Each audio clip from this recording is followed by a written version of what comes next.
7:30 बजे पेशी है, लेकिन रिमांड ही नहीं मांगेंगी। रिमांड नहीं मांगेगी एनसीबी, ये बड़ी खबर सामने आ रही है। और जैसा कि अरविंद ओझा के हवाले से ये जानकारी निकलकर सामने आई है, देखिए यहाँ पर एनसीबी के जो टॉप सोर्सेज हैं वो लगातार जानकारी हमें दे रहे हैं, जिसके आधार पर 7:30 बजे वीडियो कॉन्फ्रेंसिंग यहीं से की जाएगी, कोर्ट में पेशी की जाएगी रिया चक्रवर्ती की। चूंकि बीते 3 दिनों 20 घंटे की पूछताछ में बहुत सी सारी जानकारी मिल गई है, तो अगर रिमांड नहीं मांगी जाती है तो न्यायिक हिरासत में उनको भेजा जाएगा और फिर बेल के लिए रिया चक्रवर्ती अपनी तरफ से अप्लाई करेंगी ताकि उनको जल्द से जल्द बेल मिल जाए। लेकिन कहा यह गया था कि दरअसल यहाँ पर अस्थायी जेल भी है अंदर और उसको भी तैयार किया जा रहा है कि अगर रिमांड मांगेगी फिर यहीं रखकर जाएगी। इसको चित्रा पुलिस स्टेशन की तरह समझिए, नारकोटिक्स कंट्रोल। पवन एक बार तस्वीरें दिखाइए पुलिस स्टेशन। ये जो बिल्डिंग है ये एक तरह की पुलिस स्टेशन होती है, जैसे एनफोर्समेंट एजेंसी है, एनफोर्समेंट डायरेक्टरेट, सीबीआई है, पुलिस है, नारकोटिक्स, इनके पास अपना सेल भी होता है। ये सेल इसलिए भी मैं आपको बताऊं कि फरदीन खान को जब ड्रग्स के मामले में गिरफ्तार किया गया था तो यहीं रखा गया था। कितने दिनों तक? ये फरदीन खान ने 10 से ज्यादा दिनों का समय लगभग यहाँ पर बिताया था, क्योंकि उस समय बिल्कुल इसी बिल्डिंग में उस समय उनको रिमांड दिया गया था। और चूंकि जब पूछताछ चल रही है तो पुरुषों के लिए अलग लॉकअप है, महिलाओं के लिए लॉकअप है। और परसों ही हमने खुद ये जानकारी दी थी कि जो महिला के लिए लॉकअप है उसे साफ सफाई की गई थी। यहाँ तक कि कल जब ये मामला आया कि एक जो मेरे इसमें आरोपी है उनको कोविड हुआ है, तो उसके बाद पूरे दफ्तर की सारे लॉकअप का सैनिटाइजेशन भी किया गया था। और वो महिला लॉकअप जहां पर है, रिया चक्रवर्ती को वहां रखा जाएगा। और इसमें जो सीआरपीसी के तहत नियम है, जिस तरह के अधिकार एक आरोपी को प्राप्त हैं, उन तमाम अधिकारों को रिया चक्रवर्ती उसका इस्तेमाल कर सकेंगी। लेकिन चूंकि अब उन्हें अगर जो जानकारी आ रही है कि एनसीबी रिमांड नहीं मांगेगी, ऐसे में पूरी संभावना है कि उन्हें न्यायिक हिरासत में भेज दिया जाए। ये आम तौर पर प्रक्रिया है जिस तरह के हमने अब तक केसेस देखे हैं। सबसे बड़ी खबर इस वक्त आपको दे दें कि एनसीबी की टीम ने बीते 3 दिनों में 20 घंटे की पूछताछ की है। रिमांड अब नहीं मांगेगी एनसीबी की टीम। कोर्ट में वीडियो कॉन्फ्रेंसिंग के जरिए 7:30 बजे पेशी की जाएगी, लेकिन रिमांड नहीं मांगेगी। रिया चक्रवर्ती से जो जानकारी एनसीबी को चाहिए थी वो मोटी जानकारी उसे मिल चुकी है और अब रिया चक्रवर्ती को 7:30 बजे वीडियो कॉन्फ्रेंसिंग के जरिए इसी दफ्तर से पेश किया जाएगा। और उसके बाद आगे की कोर्ट की कार्रवाई, यानी कि अगर रिमांड नहीं मांगती है तो फिर रिमांड नहीं मांगने की दिशा में होता है कि उनको जुडिशियल कस्टडी में भेजा जाएगा, न्यायिक हिरासत में। और फिर रिया चक्रवर्ती अपने वकील के जरिए अपने बेल के लिए अप्लाई करेंगी। और जैसा कि ड्रग पैडलर के भी कुछ मामलों में हमने देखा उन्हें जमानत मिल गई थी, रिया चक्रवर्ती के मामले में क्या होता है देखना महत्वपूर्ण होगा। लेकिन रोहित, आज की सबसे बड़ी खबर, इस वक्त की सबसे बड़ी खबर यही है, एक तरफ कोविड टेस्ट इस समय किया जा रहा है रिया चक्रवर्ती का हॉस्पिटल में, तो वहीं दूसरी तरफ इस टेस्ट के बाद सीधे उनको लेकर आया जाएगा इसी एनसीबी के दफ्तर, नारकोटिक्स विभाग के इसी दफ्तर में रिया चक्रवर्ती को रखा जाएगा। और फिर 7:30 बजे, इस समय 5:02 हो रहे हैं, 7:30 बजे रिया चक्रवर्ती को रोहित यहीं से वीडियो कॉन्फ्रेंसिंग के जरिए कोर्ट में पेशी कराई जाएगी। और उसके बाद कोर्ट आगे इस पूरे मामले में क्या निर्णय देता है ये देखना काफी ज्यादा महत्वपूर्ण रहेगा। लेकिन आज का दिन सबसे पहले आज तक ने अपने दर्शकों तक ये खबर पहुंचाई कि कैसे रिया चक्रवर्ती की गिरफ्तारी पूरे मामले पर होती है। 20 घंटे की लंबी चौड़ी पूछताछ, और यहाँ पर बता दें 35 घंटे की पूछताछ सीबीआई की, 20 घंटे की पूछताछ एनसीबी की, यानी कि अब तक तकरीबन 55 घंटे की ये लंबी चौड़ी पूछताछ रिया चक्रवर्ती से हो चुकी है। सीबीआई मामले को इन्वेस्टिगेट कर रही है। सुशांत सिंह की रहस्यमय मौत के पीछे की वजह क्या है? क्या सुसाइड है? सुसाइड के लिए क्या रिया ने उकसाया या कोई और वजह है या फिर हत्या का मामला है? लेकिन एनसीबी यहाँ पर ड्रग्स के एंगल से जांच कर रही है। और आज की ही सबसे बड़ी खबर जो आज तक ने अपने दर्शकों तक पूरी जिम्मेदारी के साथ पहुंचाई, न पक्ष न विपक्ष, सिर्फ निष्पक्ष और सबसे पहले पूरी जिम्मेदारी के साथ देश का सबसे बड़ा चैनल होने के नाते वापस आते हैं आपके पास अपने दर्शकों को एक बार फिर से हम बता दें इस वक्त की सबसे बड़ी खबर वो ये है कि एनसीबी रिया का रिमांड नहीं मांगेगी।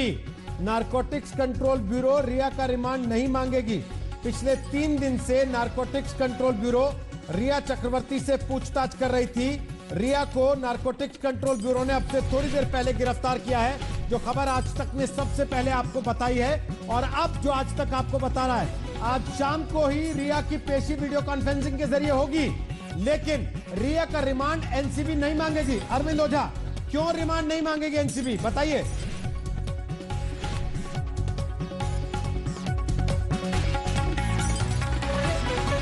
अरविंद तक शायद हमारी आवाज नहीं पहुंच रही है, लेकिन आपको बता दें 3 दिन के बयान एनडीपीएस एक्ट के तहत रिया चक्रवर्ती के लिए गए हैं आज, इसलिए रिया चक्रवर्ती का रिमांड नारकोटिक्स कंट्रोल ब्यूरो नहीं मांगेगा। बहुत मुमकिन है उसके बाद अदालत रिया चक्रवर्ती को न्यायिक हिरासत में भेज दे। क्या रिया चक्रवर्ती के वकील जो कल तक कह रहे थे हमने कोई जमानत की अर्जी नहीं लगाई है, आज जमानत की अर्जी लगाते हैं या नहीं, इस पर नजर रहेगी। अरविंद ओझा, बताइए जानकारी क्या आ रही है आपके पास? अरे सर पैचू आदे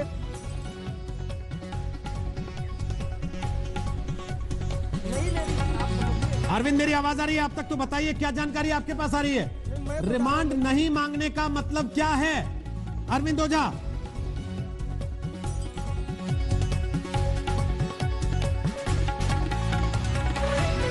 तो रिया चक्रवर्ती को पेश किया जाएगा आज ही शाम 7:30 बजे वीडियो कॉन्फ्रेंसिंग के जरिए उनकी अदालत में पेशी हो जाएगी। इस समय रिया को अस्पताल ले जाया गया, साइन हॉस्पिटल में रिया का मेडिकल चेकअप हो रहा है। और सबसे बड़ी बात यह कि साथ ही साथ कोरोना का टेस्ट भी रिया चक्रवर्ती का किया जा रहा है। शाम 7:30 बजे रिया चक्रवर्ती को पेश किया जाएगा वीडियो कॉन्फ्रेंसिंग के जरिए अदालत के सामने, और एनसीबी रिया की रिमांड नहीं मांगेगी। अरविंद ओझा, अगर आप मुझे सुन पा रहे हैं, वापस आते हैं आपके पास। तस्वीरें आप देख रहे हैं इस समय, ये तस्वीरें थोड़ी देर पहले की। रिया को लेकर पहुंची एनसीबी की टीम साइन अस्पताल, जहां रिया का मेडिकल टेस्ट इस समय कराया जा रहा है, और मेडिकल चेकअप कराने के बाद वापस रिया को उसी एनसीबी दफ्तर लाया जाएगा जहां 3 दिन से पूछताछ चल रही थी। आज तक ने 3 दिन पहले आपको बता दिया था कि रिया चक्रवर्ती की गिरफ्तारी की सूरत में वहां पर बाकायदे एक लॉकअप को साफ करा लिया गया है, महिला को जिस लॉकअप में रखा जा सके। इसलिए बहुत मुमकिन है कि रिया चक्रवर्ती को वहीं पर लाकर रखा जाए। एनसीबी को लगता है कि एनडीपीएस एक्ट में जो बयान 3 दिन तक रिया चक्रवर्ती ने दिए हैं वो काफी हैं, लिहाजा रिया का रिमांड मांगे जाने की आवश्यकता नहीं है। पंकज उपाध्याय हमारे सहयोगी इस वक्त साइन अस्पताल में मौजूद हैं। चित्रा त्रिपाठी हमारे साथ इस वक्त एनसीबी के दफ्तर मौजूद हैं। अरविंद ओझा इस वक्त हमारे सहयोगी लाइव हमारे साथ आ गए और जानकारी लेकर। अरविंद, बताइए क्या अपडेट है आपके पास? देखिए, जो हमें अभी जानकारी मिली है नारकोटिक्स कंट्रोल ब्यूरो के सूत्रों के हवाले से कि रिया चक्रवर्ती का जो रिमांड है वो नहीं मांगेगी नारकोटिक्स कंट्रोल ब्यूरो, और उसके पीछे वजह है ये है कि जो 3 दिन का बयान दर्ज हुआ है वो 67 एनडीपीएस एक्ट में पहले ही रिया चक्रवर्ती का बयान नारकोटिक्स कंट्रोल ब्यूरो ने दर्ज कर लिया है। और ये बयान आपको बताऊं, ये बयान जैसे एक पुलिस के सामने जो बयान दिया जाता है 161 का बयान, उससे थोड़ा डिफर होता है। नारकोटिक्स कंट्रोल ब्यूरो, डीआरआई, ये जो इस तरह की एजेंसियां हैं जिनके सामने अगर कोई शख्स बयान देता है तो बयान ही काफी होता है और उसी बयान को अदालत में दिया जाता है और वो कोर्ट में एडमिसेबल होता है। तो अभी तक की जो जानकारी है, अभी तक की जो हमारे पास जानकारी है उसके मुताबिक नारकोटिक्स कंट्रोल ब्यूरो रिया की जो रिमांड है वो नहीं मांगने जा रही है। उनका कहना है कि उन्होंने 3 दिन तक ऑलरेडी रिया चक्रवर्ती को एग्जामिन किया है और जो कुछ रिया चक्रवर्ती ने बताया है वो उन्होंने 67 एनडीपीएस एक्ट के तहत वो बयान दर्ज किया है। ठीक है। वीडियो कॉन्फ्रेंसिंग के जरिए 7:30 बजे सुनवाई होगी इस मामले पर। रोहित, बिल्कुल, लेकिन अरविंद ओझा, अब जबकि वो रिमांड नहीं मांगेंगे, आगे क्या सूरतें हो सकती हैं और उनके वकील क्या कह रहे हैं? क्या वो अब जमानत की अर्जी लगाएंगे या अब भी नहीं, अब भी यही कहेंगे कि प्यार करने की ये सजा है तो यही सही? जी देखिए, अभी आगे की जो रणनीति है वो आगे की रणनीति का खुलासा वो उनके वकील करेंगे। देखिए, इसमें जो इस पूरे केस में आपको बताऊं, लगातार हर तरफ से कानूनी दांव पे चल रहे हैं। खासकर जिस तरीके से नारकोटिक्स कंट्रोल ब्यूरो ने रिवर्स इन्वेस्टिगेशन करके चौंका दिया, क्योंकि यहाँ पूरी तरह से तैयारी थी। जितने लोगों के भी व्हाट्सएप चैट मीडिया में आ गए थे वो सभी लोग पहले से तैयार हो चुके थे, क्या बोलना है, कैसे बोलना है, किस तरीके से बोलना है। खुद भी वो तैयार हो चुके थे, उनके वकील भी तैयार हो चुके थे। उनके बहुत अच्छे से मालूम था कि एक लंबा गैप हो चुका है, कम से कम मेडिकल जांच कराई जाएगी तो उसमें हम पाक साफ निकल जाएंगे। लेकिन यहाँ पर एक तरीके से कहे तो जांच एजेंसी इन्वेस्टिगेशन में रणनीति बना रही है, जो आरोपी है वो अपनी तरफ से रणनीति बना रहे हैं और कानूनी पहलुओं पर हर तरफ से रणनीति बनाई जा रही है, जिसका जिक्र आपने किया, प्यार इस मोहब्बत वाला। और ये एक मैसेज नहीं बल्कि 2 बार आ चुका है। लेकिन मैं आपको बताना चाहता हूँ, ये जो नारकोटिक्स कंट्रोल ब्यूरो का इन्वेस्टिगेशन है ये दूर डीआरडीओ में बैठी सीबीआई के अफसर भी देख रहे होंगे। क्यों? क्योंकि इसमें एक चीज आपको बता दूं, ड्रग्स का लेन देन हो रहा है। रिया चक्रवर्ती उनके भाई सुशांत को ड्रग्स मुहैया करा रहे हैं ड्रग्स पैडलर से, नंबर 1। नंबर 2, रिया चक्रवर्ती कहती है कि वो बहुत प्यार करती थी। नंबर 3, वो कहती हैं कि सुशांत बीमार थे और 5 डॉक्टरों से इलाज करवा रहे थे। तो इन सब के बीच वो चैट व्हाट्सएप अगर दिखा दिया जाए 15 मार्च 2020 का, कि जब एक तरफ आप 5-5 डॉक्टरों से इलाज करा रही थी, तो फिर ये कौन है जिसके लिए आप कह रही थी कि वो दिन में 4 बार सिगरेट लेता है और अपने भाई से कह रही थी कि अरेंज करा दो।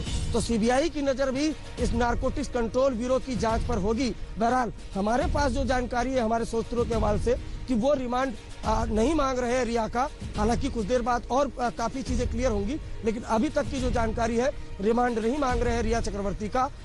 उनका कहना है कि उन्होंने 3 दिन तक एग्जामिन किया है और जो कुछ भी उन्होंने बताया है वो 67 NDPS एक्ट के तहत बयान दर्ज हुआ है, जो कोर्ट में मान्य होता है। जो कुछ भी उन्होंने बोला होगा, जो कुछ भी उन्होंने कबूला होगा, वो सब कुछ। तो आज रात रिया को लॉकअप में रहना होगा एनसीबी के।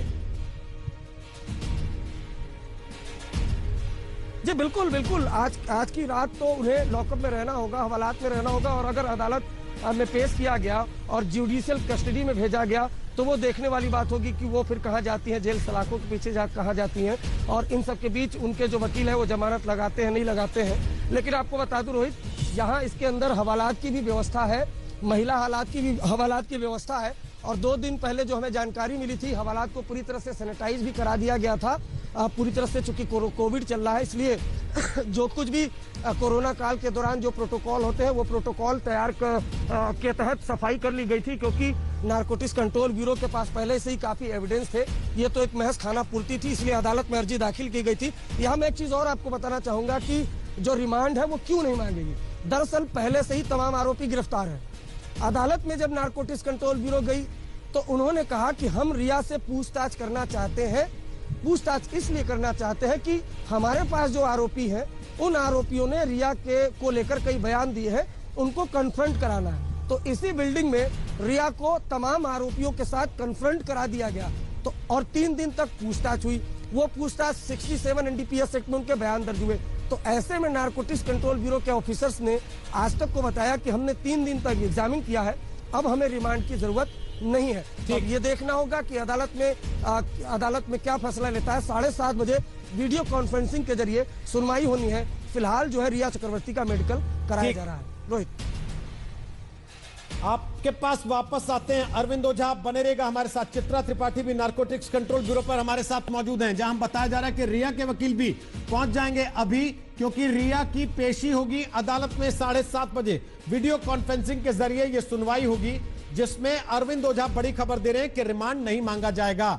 श्रेय नारायण अभिनेता हमारे साथ हैं, मानवी तनेजा हमारे साथ हैं, वो अभिनेत्री हैं, एलन राव हमारे साथ हैं, पूर्व डीसीपी हैं दिल्ली पुलिस के, रवि श्रीवास्तव हमारे साथ हैं, राजनीतिक विश्लेषक हैं, नासिर अब्दुल्ला अभिनेता हैं, उरुषा पांडे हमारे साथ हैं, आशुतोष श्रीवास्तव हमारे साथ हैं, वकील हैं, विकास गुप्ता हमारे साथ हैं, सुप्रीम कोर्ट के वकील हैं। सबसे पहले मानवी तनेजा, क्योंकि पिछले कई दिन से लगातार सुशांत सिंह राजपूत के मामले में इंसाफ के लिए आप आवाज उठाती रही, मानवी तक हमारी आवाज नहीं पहुंच रही है। अभी अपने दर्शकों को बता दें कि मानवी तनेजा लगातार पिछले कई दिन से आवाज उठाते रहे। श्रेय नारायण, मेरी आवाज अगर आप तक आ रही है? श्रेय नारायण, रिया की गिरफ्तारी से संतुष्ट हैं आप, खुश हैं? हालांकि ये गिरफ्तारी ड्रग्स केस में हुई है, सुशांत की हत्या का इससे कोई लेना देना नहीं है, मौत का कोई लेना देना नहीं है।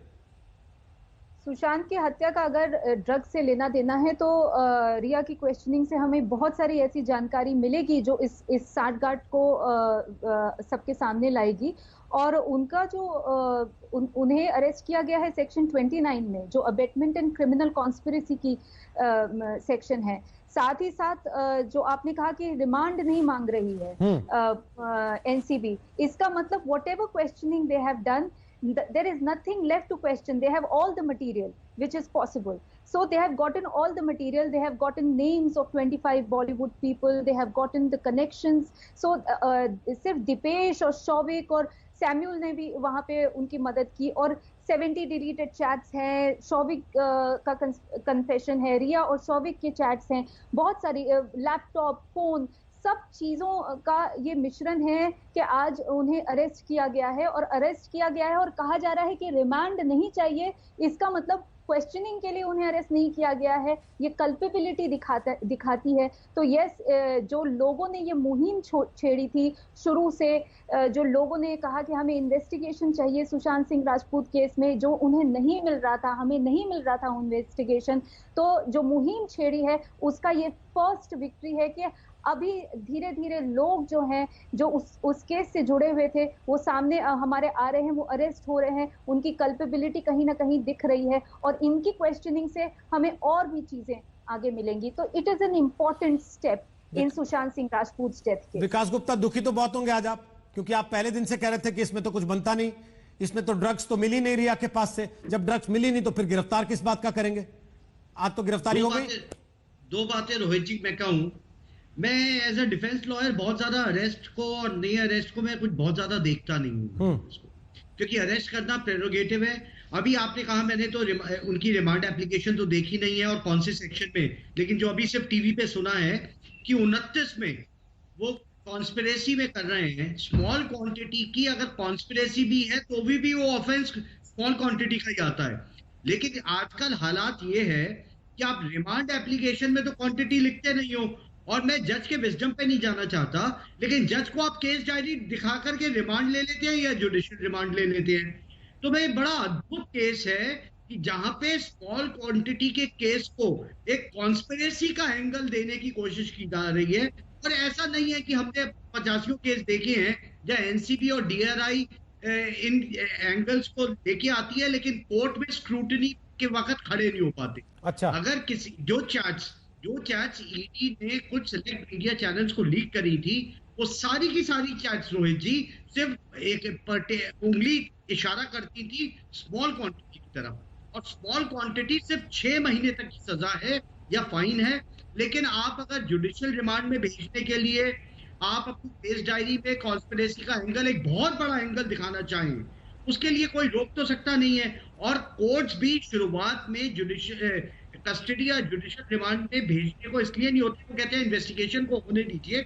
अब देखने की गौरतमंद बात यह है कि क्या उनके वकील आज ही बेल लगाएंगे या कुछ 1-2 दिन रुकने के बाद बेल लगाएंगे। आपको लगता है आज लगाएंगे? क्योंकि वो तो कह रहे थे प्यार करने की सजा, तो फिर यही सही। देखिए, अगर सिर्फ मीडिया की ट्रायल से अगर देश में सजाएं होने लग जाए, अगर देखिए अरेस्ट करना, विकास जी, आप मीडिया ट्रायल के इतने विरोधी हैं, लेकिन यहीं बैठ के इतने सारे केस आप लड़ चुके हैं, कितनों में आपने देखा कि यहां से फांसी की सजा हो गई किसी को, या कोई जेल चला गया यहां रोहित सरदाना के कहने से? नहीं गया ना सर, आप भी जानते हैं उस बात को। फिर बार बार उस चीज को घुमा के वहां ले जाते हैं जहां से आप कोशिश करते हैं कि एक एस्केप रूट पकड़ सकें। नहीं, मैं कोई एस्केप रूट नहीं कर रहा, मैं ये कह रहा हूं, आप देखिएगा जिस तरह से मुझे लगता है 3 लोगों को जिनको गिरफ्तार किया गया था, जो पेडलर्स भी थे, उन तक को भी बेल मिल गई है। ये लोग तो सेल्फ कंजम्पशन या सुशांत की कंजम्पशन तक की लिमिटेड है। आप इस बात को समझिए, they are on a better footing then the peddlers, जिन 3 पेडलर्स को ऑलरेडी बेल भी दे चुकी है मुंबई की सेशंस कोर्ट। विकास जी, ये साबित करना, अगर ये स्थिति आती है कि ये साबित करना कि सुशांत को ये लोग ड्रग्स प्रोवाइड कर रहे थे, ये किसकी जिम्मेदारी होगी, सीबीआई की या एनसीबी की? अब मैं आपको बताता हूं कि ड्रग्स अगर पोजेशन में मिलता है तो ओनर्स अक्यूज पे शिफ्ट हो जाता है। ठीक, जब पोजेशन नहीं होता सेक्शन 54 का कल्पेबिलिटी का, तो प्रोसिक्यूशन को बियॉन्ड रीजनेबल डाउट ही प्रूव करना होता है। कुछ लोग यहाँ पे आकर के आपके चैनल्स पे और चैनल्स पे गलत कानूनी सलाह दे रहे हैं कि जी ये अक्यूज का ओनर्स है। अक्यूज का ओनर्स तब होता है जब उसके पोजेशन में से मिली जाती है, और इनमें से किसी के पोजेशन से कोई चीज बरामद नहीं हुई है। ठीक, उमाकांत मिश्रा जी, एनसीबी रिमांड क्यों नहीं मांगेगी? क्या लगता है आपको, क्या कारण हो सकता है ना मांगने का रिमांड? देखिए रोहित जी, इससे तो मैं ये कहूंगा कि जो अभी तक का जो इन्वेस्टिगेशन का जो गोल था या रिक्वायरमेंट था, वो पूरा हो चुका है। ठीक, क्योंकि वो कंटिन्यूसली 3 दिन उनको रखा गया और उनको घर छोड़ा गया, बार बार बुलाया गया, और इन्हीं बीच में जो व्हाट्सएप ग्रुप के जितने भी एक्यूज थे, उनको रिमांड में लिया जाके उन्हीं से कन्फ्रंटेशन किया गया, कोरोबोरेशन लिया गया, और ये सारे के लिए अभी इमीडिएटली और उनको रिमांड कंटिन्यूस ये करने की जरूरत नहीं है। ठीक, दूसरी और एक जो बड़ी वजह हो सकता है, देखिए 27-28 अगस्त का और आज के बीच में क्या फ़र्क क्या है? अभी जो स्मॉल क्वांटिटी की बात हो रही है या पोजीशन की बात हो रही है, 2 चीज़ें मैं अभी उसका एक डिफरेंशियर में नुएंस बताना चाहूँगा आपको कि 27-28 में बाकी जो ये लोग अरेस्ट हुए स्मॉल क्वांटिटी में, उनको बेल मिल गया। लेकिन अभी 2 दिन पहले जो अनुज केसवानी का जो सीजर हुआ, जिससे कंटैक्ट में कैजान के रेफरेंस ये में जो इनको पकड़ा गया, उनके पास जो ड्रग्स के सीजर हुए वो डेफिनेटली लार्ज क्वांटिटी में, पर्टिकुलरली जो LSD पकड़ा गया, जो बताया जा रहा है कि 0.61 ग्राम्स पकड़ा गया है, वो कमर्शियल क्वांटिटी का है। अभी हाउ फार रिया का स्टेटमेंट में या बाकी सबका कोरोबोरेशन में उसका लिंक बन पाया है।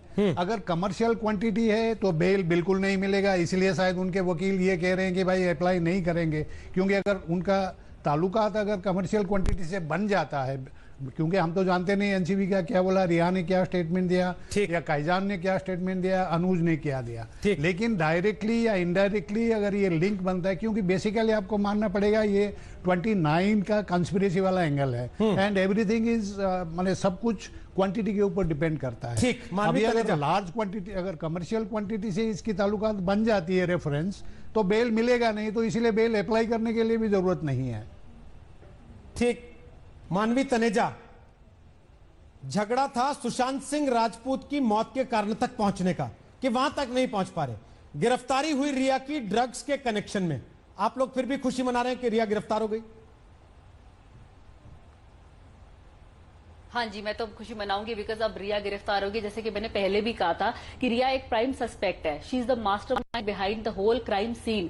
तो अब जब उसका अरेस्ट हुआ है, शील बी आस्क्ड क्वेश्चन और उसको सारे क्वेश्चंस का आंसर देना पड़ेगा। तो अब वो जैसे अरेस्ट हुई है, तो अब 130 करोड़ की जनता को पता लगेगा कि एक्चुअल 14 तारीख को हुआ क्या था, कौन कौन लोग इन्वॉल्व थे और क्या दुर्घटना उसके घर में हुई थी SSR के। और जब ये इसके भाई को अरेस्ट करा था, शोभिक चक्रवर्ती को, ये रो रो के फूट के पागल हो गई। और जब SSR की डेथ हुई, इसका एक आंसू नहीं निकला, आंख से एक आंसू नहीं निकला, मतलब शी वॉज नॉट गिल्टी। मतलब वो दिखा रही है ऐसे कि कुछ उसको फर्क नहीं पड़ रहा सुशांत सिंह राजपूत की मौत को।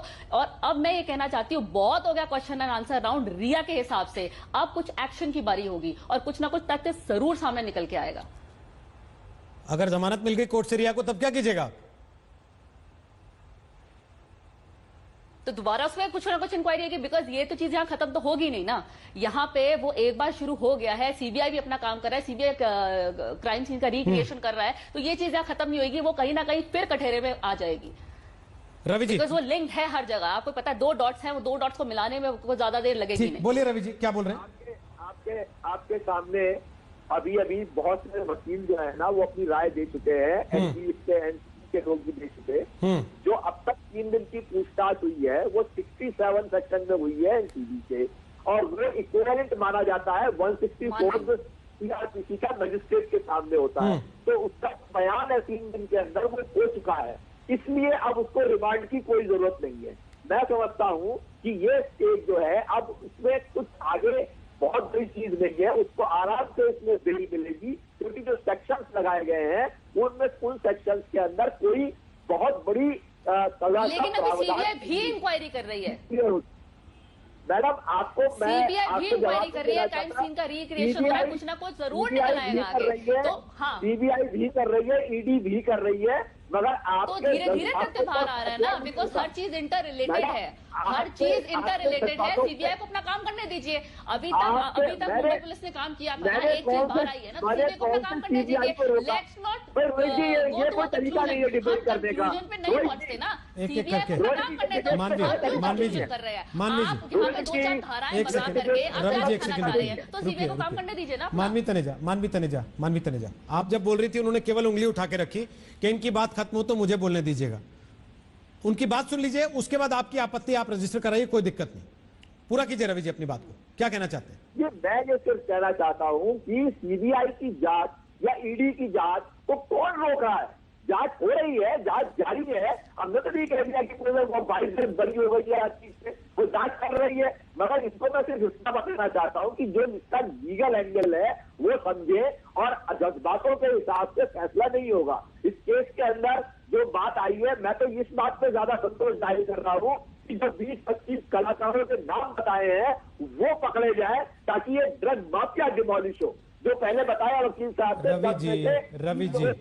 रवि जी पहले दिन आप इस बात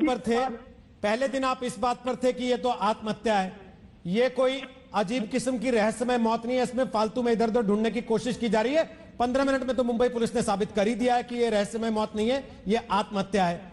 उसके बाद आप इस बात पर हो गए कि रिया को बेवजह परेशान किया जा रहा है। उसके बाद आप इस बात पर आ गए कि मौत का तो एंगल ढूंढ नहीं पा रहे, ये तो ड्रग्स का एंगल ढूंढ रहे हैं। अब आप कह रहे हैं कि ड्रग्स में गिरफ्तार कर लिया तो क्या हो गया, ये तो 2 दिन में जमानत भी हो जाएगी। मैं बता दूं एक और दूंगा बस, जो ये बता रहे थे शहजान के पास से जो सब्सटेंस बरामद हुआ है उसकी जो FIR है उसका नंबर ही अलग है, वो 16/2020 है, वो केस ही अलग है। उस केस के अंदर उसको चाहे फांसी हो चाहे 20 साल की सजा हो, कोई इस केस के ऊपर फर्क पड़ने वाला नहीं है। इस केस के अंदर सिर्फ 8 आदमी थे जिसमें 3 की जमानत हो चुकी है और निश्चित रूप से चूंकि रिमांड नहीं मांगा गया है, रिया को भी जमानत निश्चित रूप से इस केस में मिल जाएगी।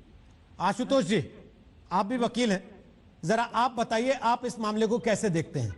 क्या आपको लगता है कि रिया की गिरफ्तारी ड्रग्स केस में होना, अभी तक उस ड्रग्स का मौत से किसी भी तरीके से कनेक्शन एस्टेब्लिश ना होना, क्या यह एक सेलिब्रेशन की वजह हो सकती है उन लोगों के लिए जो रिया के पक्ष में बोल रहे हैं? देखिए जी, पहले तो मैं ये बताऊं कि बहुत सारे लोग ये मीडिया ट्रायल का मुद्दा उठा रहे हैं। मैं उनसे ये पूछना चाहता हूं कि जब रिया खुद आई थी और उन्होंने इंटरव्यू दिया था और उन्होंने कहा था मीडिया के सामने कि मैंने एक भी ग्राम या कोई भी किसी भी तरीके का ड्रग्स ना मैंने लिया है और ना ही मैंने किसी को दिया है, आज कहीं ना कहीं ये जो सारी बातें हैं वो गलत साबित होते हुए नजर आ रही हैं आफ्टर इन्वेस्टिगेशन। देखिए, इन्वेस्टिगेशन में अभी तक 9 लोग अरेस्ट हो चुके हैं, जिसमें उनका भाई शोभिक चक्रवर्ती है और भी 8 अलग लोग हैं। इन सब के स्टेटमेंट को देखते हुए और जो व्हाट्सएप का जो चैट हुआ था रिया और मिरांडा और बाकी लोगों के साथ, उन सारे चैट को कोलैट करते हुए ये चीज सामने आ रही है कि इसमें कहीं ना कहीं इंपॉर्टेंट ड्रग एंगल है। और जहां तक क्वांटिटी का बात है तो क्वांटिटी तो अभी तक डिस्क्लोज नहीं किया गया है। ये जो सेक्शन 20, 22, 27, 29 जो है एनडीपीएस का, उसके अंदर कॉन्स्पिरेसी भी है, उसके अंदर जो है क्वांटिटी, अगर कमर्शियल क्वांटिटी को अगर हम पकड़े तो 20 साल तक की सजा है। अगर कमर्शियल क्वांटिटी को अगर इंक्रीज करता है वो जो टोटल उसका क्वांटिटी है, तो यहाँ पे आप देखिए कि जिस तरीके से ड्रग्स का मामला, हाँ मैं ये मानता हूँ कि अभी तक ये एस्टैब्लिश नहीं किया गया है मौत से, लेकिन कहीं ना कहीं ड्रग्स का तो मौत से रिलेशन साबित हो ही रहा है ना। ये खुद ही बोल रहे थे कि वो जो है डिप्रेशन में था, वो जो है ये दवा ले रहा था, वो दवा ले रहा था। अब क्वेश्चन ये उठता है कि जब 5 डॉक्टर्स उसका ट्रीटमेंट कर रहे थे, ये लोगों ने खुद कहा, तो उसको ड्रग्स की एडिशनली कहाँ से जरूरत पड़ रही थी और उसको ड्रग्स कौन से दवा के रूप में दिया जा रहा था? इसका मतलब या तो पहले का स्टेटमेंट पूरी तरह से गलत था, जो कि बहुत ही क्लियर है, और जो भी मीडिया में कहा गया, यानी कि अपने आप को बचाने के लिए, अपनी सफाई देने के लिए मीडिया में कहा गया। हाँ। क्योंकि एनसीबी ने जब अरेस्ट किया है तो एनसीबी ने बिना कोई पुख्ता सबूत के ऐसे तो कोई अरेस्ट करेगा नहीं। ठीक है। जहां तक बेल का सवाल है, तो जब तक अगर आज ये जब इनका फर्स्ट अपीयरेंस अभी होता है, उस अपीयरेंस में अगर कोर्ट जो है पुलिस कस्टोडियल रिमांड ना दे करके, पीसीआर ना दे करके अगर एमसीआर देता है, मैजिस्ट्रेट कस्टडी देता है, तो ही बेल का एप्लीकेशन फाइल हो सकता है और उसके बाद उसके मेरिट पे कोर्ट डिसाइड करेगा कि इसको बेल मिलना चाहिए या नहीं मिलना चाहिए। ठीक, ऑब्वियसली जी। ठीक, वापस आता हूं सर आपके पास। लेकिन एलन राव साहब, एक आरोप ये भी तो है ना कि एनसीबी, डीआरआई, जिसके बारे में अभी जिक्र कर रहे थे, ये एजेंसियां अदालत में धराशायी हो जाती हैं, वो चीजें साबित नहीं हो पाती बहुत सारे मामलों में ज्यादातर। फिर देखिए रोहित जी, ये डिपेंड करता है हर केस के क्या मेरिट्स हैं, उसके ऊपर डिपेंड करता है कौन सा केस सक्सेस रहेगा, कौन सा नहीं रहेगा। इस केस में मैं आपको बड़ा क्लियर बता दूं कि ईडी से शुरू होकर जो एविडेंस शुरू की गई थी मोबाइल फोन्स की चैट्स को लेकर, उसके बाद एनसीबी ने केस दर्ज करके, एनसीबी के पास पावर है, जो स्टेटमेंट्स एनसीबी किसी आदमी का, अक्यूज का लिखते हैं, एनसीबी है, कस्टम है, डीआरआई है, इन तीनों एजेंसीज के पास में ये पावर है। जो उनके स्टेटमेंट होंगी वो एडमिसिबल होते हैं कोर्ट में, और जो एविडेंस चैट के थ्रू है उनका एविडेंस अगर ओरिजिनल सोर्स मिल जाएगा और उसको 65B एविडेंस एक्ट की सर्टिफिकेट के साथ में अगर देंगे तो वो एडमिसिबल रहेगा कोर्ट में। अगर वो नहीं है तो फिर इनकी कोई वैल्यू नहीं रह जाएगी। राव साहब एक चीज बताइए, जो दर्शक आपको देख रहे हैं, टीवी पर सुन रहे हैं, उनको समझाने के लिए एक चीज बताइए, ड्रग मामले में रिया की गिरफ्तारी का सुशांत सिंह राजपूत की मौत के मामले की जांच पर क्या असर पड़ेगा? मैं बिल्कुल बड़ा क्लियर बता देता हूं कि सुशांत सिंह राजपूत की मौत के बारे में रिया को कई बार इंटरोगेट किया जा चुका है अगर उस टाइम पर ये रिया चक्रवर्ती कोई चीज छुपा रही थी या झूठ बोल रही थी, उसका और अब जो अरेस्ट होने के बाद में इसका दोनों टाइम में फर्क है, साइकोलॉजिकल इफेक्ट होता है। अभी वो डिमोरलाइज है अरेस्ट होने के बाद में। अगर कोई चीज पहले छुपा रही थी, झूठ बोल रही थी, तो अब हो सकता है सीबीआई के ऑफिसर्स इनको अगर इंटेरोगेट करेंगे इस केस में, सुशांत सिंह राजपूत की मौत के केस में कुछ पॉइंट्स ऐसे हैं जो उनको डाउट लगता है कि रिया छुपा रही है। तो अब मैं समझता हूं कि इसकी गिरफ्तारी के बाद जो आदमी साइकोलॉजिकल इफेक्ट होता है, गिरफ्तारी के बाद टूट जाता है, मोरल डाउन होता है, और इस पे भी डिपेंड करता है कि क्या एविडेंस उनके पास ऐसी स्ट्रॉन्ग एविडेंस है जो इसको केस को क्रैक करने के लिए नहीं, मदद हो सकती है। लेकिन राव साहब, आपने एक तस्वीर अगर देखी हो, नासिर अब्दुल्ला आ गए, उनके पास चल रहा हूं, फिर उर्षा पांडे आपके पास आऊंगा। नासिर अब्दुल्ला, आपने तस्वीर देखी हो अगर, रिया चक्रवर्ती आज जब अरेस्टिंग के बाद बाहर निकली तो कैमरा को देख के हाथ हिलाया। इसके पहले वो हर बार मुंह छुपा के वहां से निकल जाने की कोशिश में थी। क्या ये दिखाता है कि वो टेंशन में, वो प्रेशर में, वो दबाव में, या फिर वो इस बात के लिए कॉन्फिडेंट है कि उनके वकील बचा लेंगे उनको? नासिर अब्दुल्ला, ये तो उनके मानसिक अपना डॉक्टर से या कोई ऐसा मानसिक डॉक्टर हो उससे एक्चुअली पूछना पड़ेगा। या जो साहब अभी बोल रहे थे कि वो डिमोरलाइज हो रही होंगी तो और इंफॉर्मेशन उगल देंगी, तो मैं इस इलाकों में एक्सपर्ट नहीं हूं। अगर मैं उनकी जगह में होता तो शायद मैं भी ऐसे हाथ अपना हिला देता। वो ऐसी लंबी चौड़ी बात नहीं है। असली बात तो ये है कि उनके पर जो आरोप था वो था 15 करोड़ मतलब ये कि सुशांत सिंह जी के उन्होंने चोरी किए हैं जो कहीं नहीं मिले हैं क्योंकि वो थे ही नहीं। दूसरी बात ये थी शायद उनका कोई इन्वॉल्वमेंट हो उनकी हत्या में, अगर हत्या हुई हो वो भी अभी तक मालूम नहीं हुआ। लेकिन अब जैसा कि ये जो साहब अभी बोल रहे थे कि अब जब फर्दर इंक्वायरी होगी, क्योंकि एक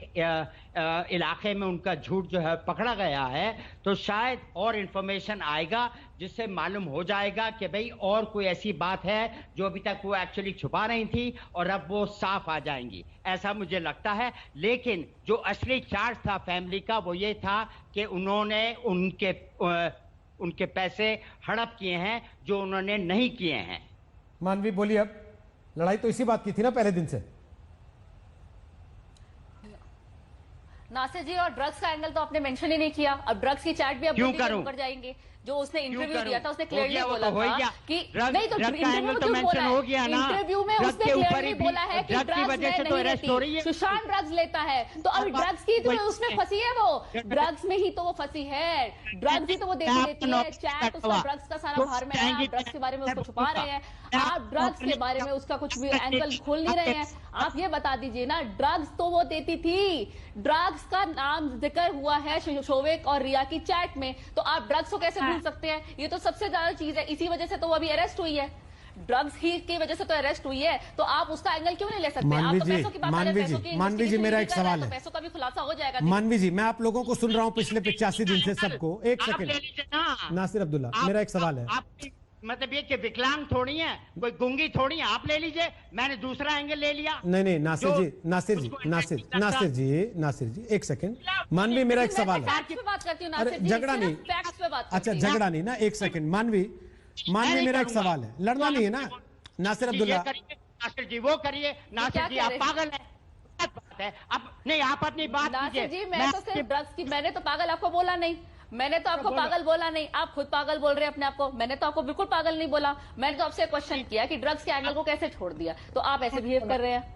मैं तो आपसे सिर्फ एक सिंपल सा क्वेश्चन किया कि ड्रग्स के एंगल को हम छोड़ नहीं सकते हैं। जब हम सारी चीजों पे इन्वेस्टिगेट कर रहे हैं तो हम ड्रग्स को नहीं छोड़ सकते। अगर यही रिया का फोन उसी वक्त जब्त हो जाता तो बहुत जल्दी पता लग जाता, एक दिन में खुलासा हो जाता ड्रग्स का, क्योंकि फोन का जो डेटा है वो रिट्रीव हो जाता। लेकिन फोन उसका जब्त किया नहीं, फोन को चेक नहीं किया, लैपटॉप को जब्त नहीं किया। मानवी, मेरा एक सवाल है, मैं आप लोगों को पिछले 70-75 दिन से टीवी पर सुन रहा हूं इन्हीं सारी चीजों को लेकर।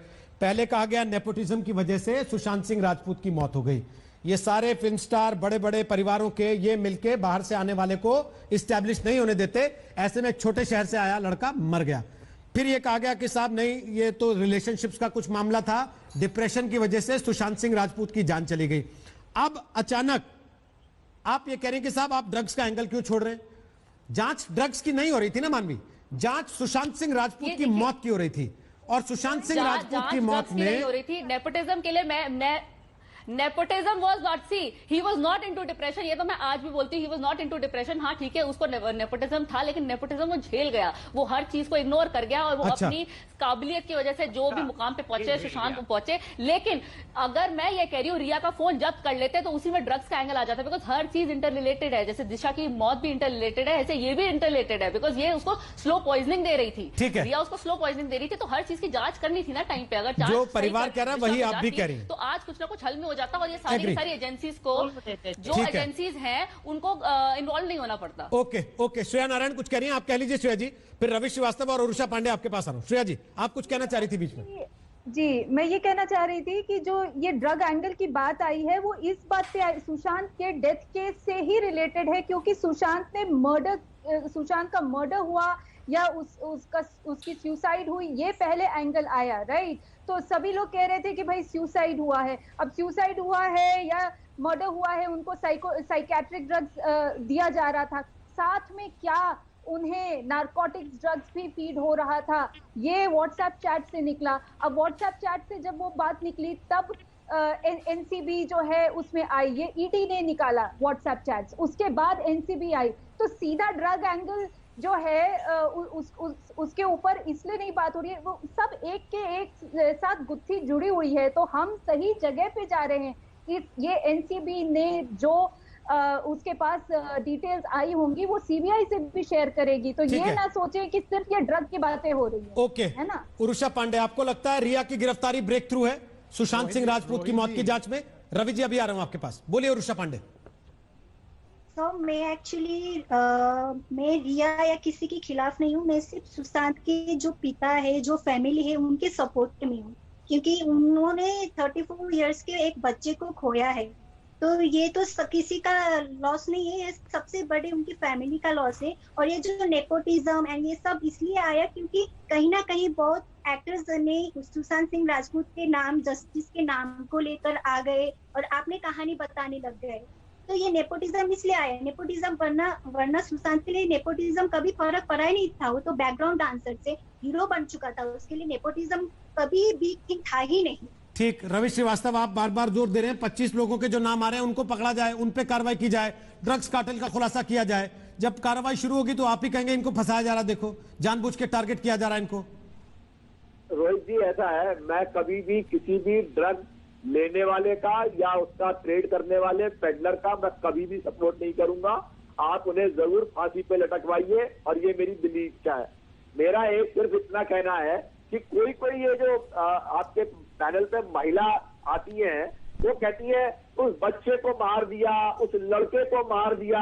अरे भाई 34 साल के नौजवान युवा थे, अपना अच्छा बुरा समझते थे, इतना वर्कआउट करते थे, इतनी अच्छी एक्टिंग करते थे, कैसे उनको कोई फुसला सकता है, बहला सकता है, ड्रग खिला सकता है? ये बात मेरे गले के नीचे नहीं उतर। मैं इस बात पे विश्वास करने को तैयार नहीं। और 5 जो साइकेट्रिस्ट डॉक्टर है वो उसका ट्रीटमेंट कर रहे थे, हिंदुजा में वो एडमिट हुए थे, 5 रिकॉर्ड था उनका ड्रग लेने का। उनकी बहन ने पर्चा मंगाया दिल्ली से, आरएमएल हॉस्पिटल से, जो कार्डियोलॉजिस्ट ने लिख के दिया, जो ओपीडी का पेशेंट बता करके फ्रॉड बना करके लिख के दिया, जिसकी कंप्लेंट कल रिया चक्रवर्ती ने दर्ज कराई है सीबीआई और मुंबई पुलिस के पास में। तो मेरा ये कहना है कि ये मामला ऐसा नहीं है कि जिसमें उसको बिना वजह जलील करके, घसीट करके और परेशान किया जाए। और बता दूं, एक जो आपके एक और वकील साहब अभी कह रहे थे कि जो कैजान और बासित परिहार है वो दोनों अपने स्टेटमेंट से रिट्रैक्ट कर गए हैं और उन्हीं के स्टेटमेंट के बेसिस पर शौविक की गिरफ्तारी हुई थी। तो ये अभी शौविक की गिरफ्तारी भी सवालों के घेरे में आ गई है। ये मामला अब मैं समझता हूं कोर्ट में गया है और ये अब लंबा चलता रहेगा और इससे कोई नतीजे पे ना पहुंचे कि ये हत्या का मामला जो है वो आगे बढ़ रहा है। ये सिर्फ अब ड्रग और ड्रग का मामला रह गया है। मानवी बोलिए। एक बात और देखिए, मैं इनको यहाँ पे करेक्ट करना चाहती हूँ कि ये बार बार बोल रहे थे। आ रहा हूं नासिर साहब, ये बोलने फिर आपके पास आऊंगा। बोलिए मानवी। ये डिप्रेशन का एंगल बोल रहे हैं, ये डिप्रेशन का एंगल तो है नहीं। इसको ड्रग्स, जो ये ड्रग्स की बात कर रहे थे अभी मेरे से पहले जो बात कर रहे थे, वो ड्रग्स उसको पता ही नहीं है कि वो ड्रग्स दे रहे हैं। उसको मालूम ही नहीं है सुशांत को कि वो ड्रग्स दे रहे हैं, वो चोरी छुपे उसको ड्रग्स दे रही थी, कॉफी टी या खाने पीने के माध्यम पे। तो जिसको पता ही नहीं है वो ड्रग्स ले रहा है, तो वो अपने लिए क्या करेगा?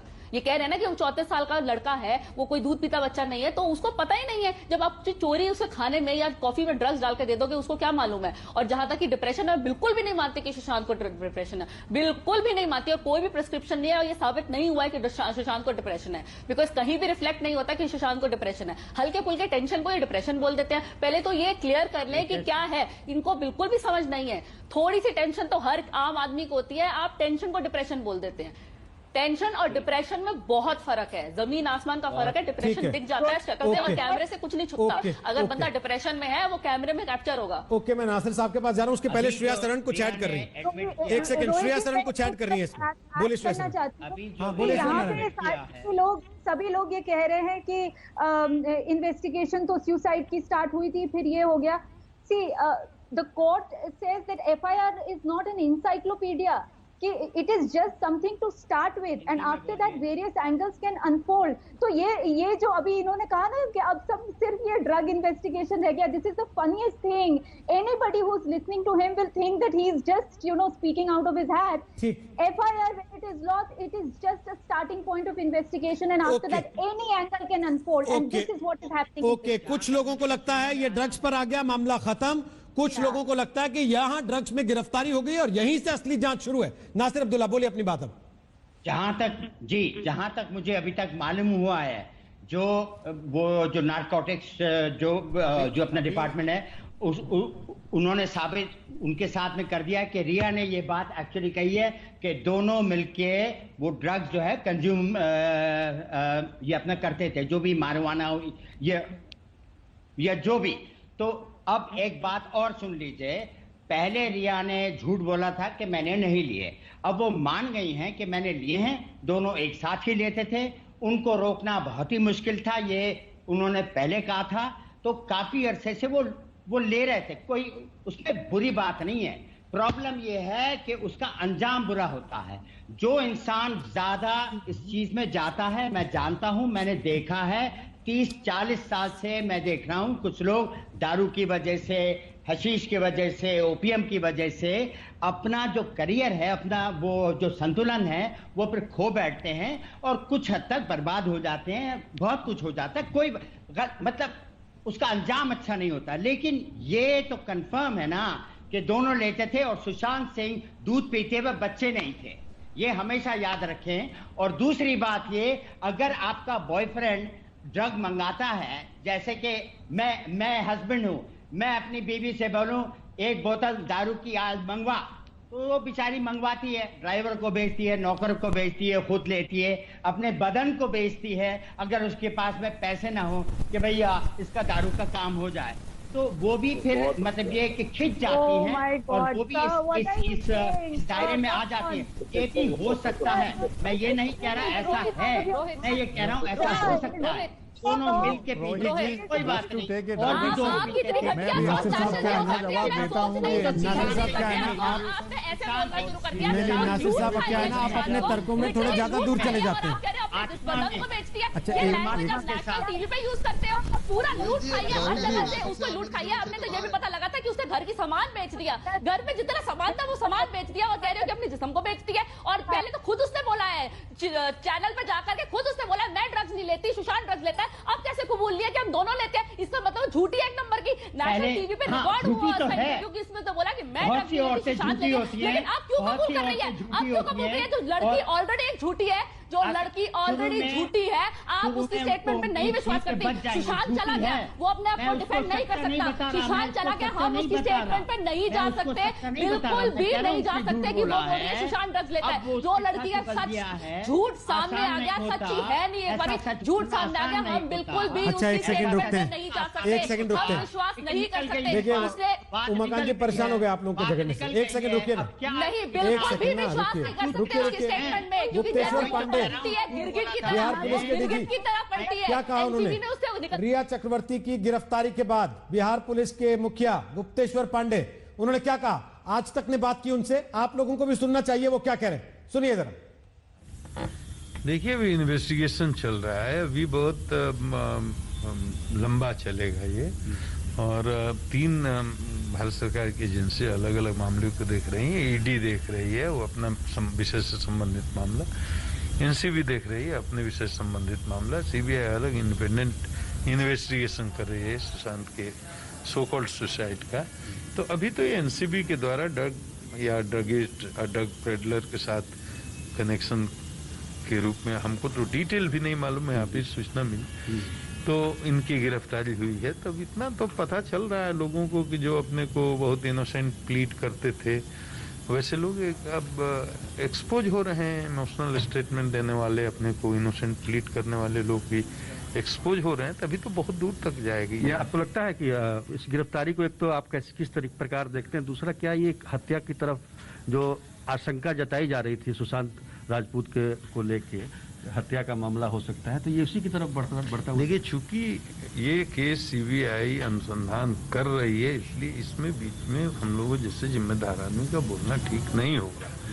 लेकिन अब इससे तो बहुत बड़ा संकेत मिलता है कि रिया का ड्रग पेडलर्स के साथ भी कनेक्शन था, वो ड्रग लेती थी।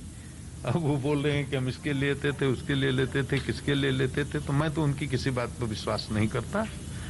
लेकिन उनका ड्रग पेडलर्स के साथ कनेक्शन तो एस्टैब्लिश हुआ, प्रूफ हुआ, तभी तो एनसीबी ने गिरफ्तार किया। बिहार पुलिस को शुरू से ही इस प्रकार की आशंका, ये शक, देखिए बिहार पुलिस को नहीं, पूरे देश को लगता था कि मामले में कुछ न कुछ कहीं न कहीं कोई मिस्ट्री है। पूरे देश को लगता था, बिहार पुलिस का और बिहारियों को क्यों कहते हैं, सुशांत पूरे बिहार का बेटा, पूरे देश को लगता था, पूरे देश की संवेदना जुट गई थी, पूरे देश के लोग जानना चाहते थे कि आखिर इसमें क्या मिस्ट्री है।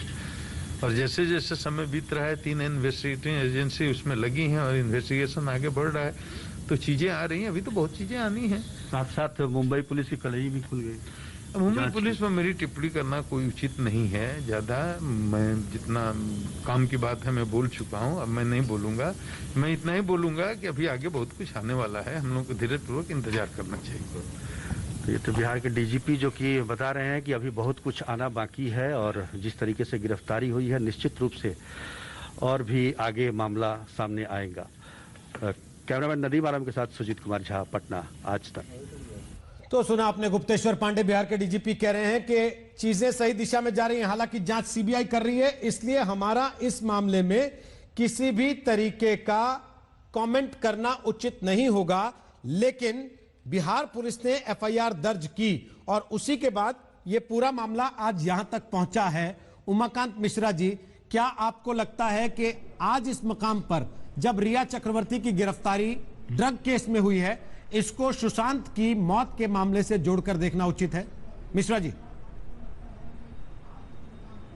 जी, अभी तक एक लिंक की पॉसिबिलिटी हो सकता है। आप जो कह रहे हैं एनसीबी की जो ड्रग इन्वेस्टिगेशन है और सीबीआई की जो होमिसाइड या सुइसाइड का जो इन्वेस्टिगेशन है, इसमें एक लिंक में देख सकता हूं कि बन सकता है, क्योंकि अभी मामला एम्स के पास जाएं, जो विसेरा वगैरह जो उन्होंने एग्जामिन करेंगे और जो अदर केमिकल्स, जो अदर पॉइजन्स जो अभी तक टेस्ट नहीं हुआ है, उसमें अगर कोई ट्रेस क्वांटिटी, अगर कोई ड्रग्स मिलता है, तो ये जो एनसीबी का इन्वेस्टिगेशन जो है एक नए सिरे से एक तुर पकड़ सकता है। यही लिंक मैं देख सकता हूं।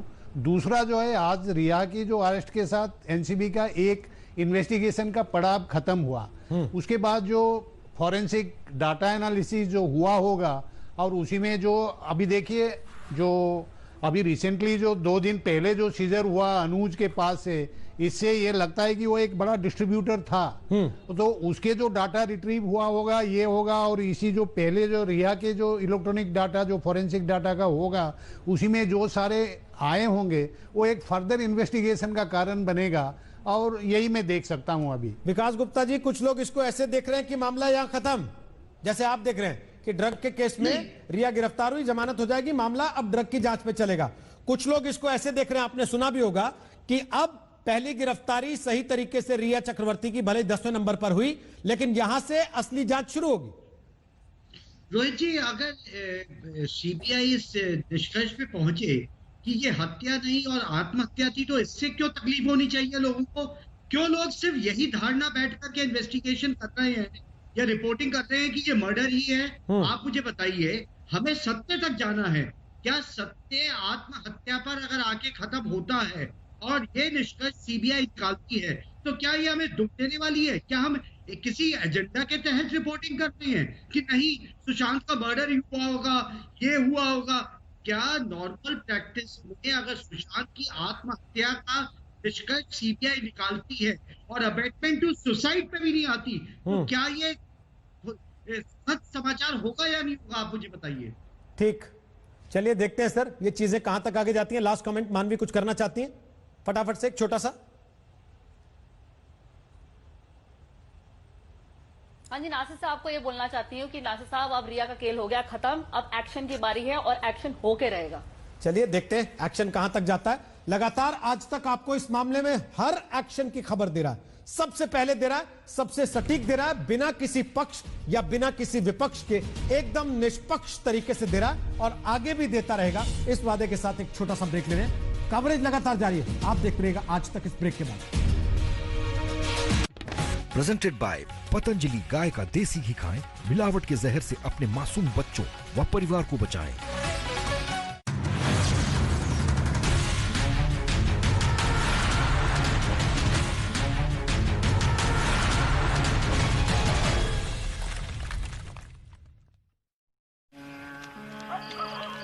हुजूर, बड़े उखड़े उखड़े दिखाई पड़ रहे हैं, मामला क्या है?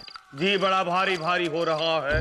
किसी कैदी को उठा लाएं, उसे 2-4 लात मारेंगे तो आपका जी हल्का हो जाएगा। नहीं नहीं, कहीं मार मुरा गया तो खामखा। हुजूर, कीड़े मकोड़े हैं। पगले, आज तक वालों ने हमारे खिलाफ काउंटर एनकाउंटर कर दिया है। पता लगा लिया है कि कल एनकाउंटर में मारे गए लोग नामी डकैत नहीं बल्कि मासूम बेनाम और अनजान दर्जी, तांगे वाला और रसोईया थे, और ये कि इस साजिश में मुरारी भी मेरे साथ शामिल था। हाँ, मुरारी बोलती क्यों बंद हो गई? पोपट जब आंखें खुलती हैं तो बोलती बंद हो ही जाती है। मैं सरकारी गवाह बन जाऊंगा। मैं भी। और मैं। आंखें खोल दे, आज तक सबसे तेज। आसान नहीं है जनता का भरोसा 20 साल तक जीतना, क्योंकि सच और इंसाफ जिद है हमारी। खबर के लिए आज तक, अफवाह के लिए कोई नहीं। सुशांत के पिता के वकील का इंटरव्यू या रिया चक्रवर्ती का एक्सक्लूसिव इंटरव्यू, हर बड़ी खबर देश देखता है आज तक पर। 32% मार्केट शेयर, 25 करोड़ दर्शक और एक ही चैनल, आज तक, कोई नहीं दूर दूर तक।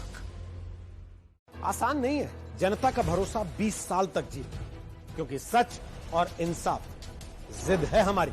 खबर के लिए आज तक, अफवाह के लिए कोई भी। प्रेस वाले बहुत जल्दी में होते हैं, आपको थोड़ा इंतजार करना चाहिए। सभी सबर ही कर रहे हैं सर। 65 दिन जब मुंबई पुलिस इन्वेस्टिगेशन कर रही थी तब भी सबर कर रहे थे। गलत पिक्चर दिखाने की कोशिश कर रहे हैं, जो पिक्चर है नहीं सामने। आपकी बातों को भी हम सामने रख रहे हैं दर्शकों के, क्योंकि हम ये मानते हैं कि दोनों पक्ष सामने आना चाहिए। कोई एजेंडा नहीं, कोई प्रोपेगेंडा नहीं, हम दिखाते हैं सिर्फ खबर। आज तक सबसे तेज। कुछ अफवाहें आज तक के बारे में उड़ाई जा रही हैं, आप उनका सच यहां जान सकते हैं। यहां पर सच है और सच के सिवा कुछ भी नहीं। खबर के लिए आज तक, अफवाहों के लिए कोई भी।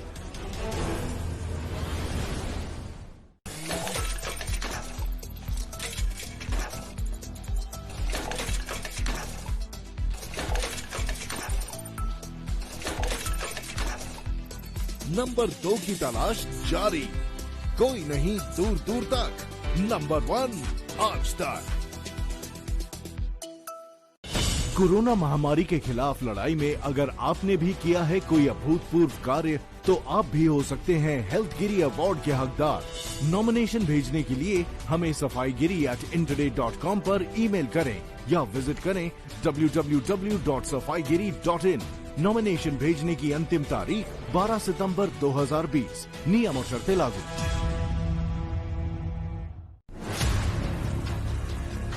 हर खबर के कई चेहरे, कुछ सफेद कुछ स्याह,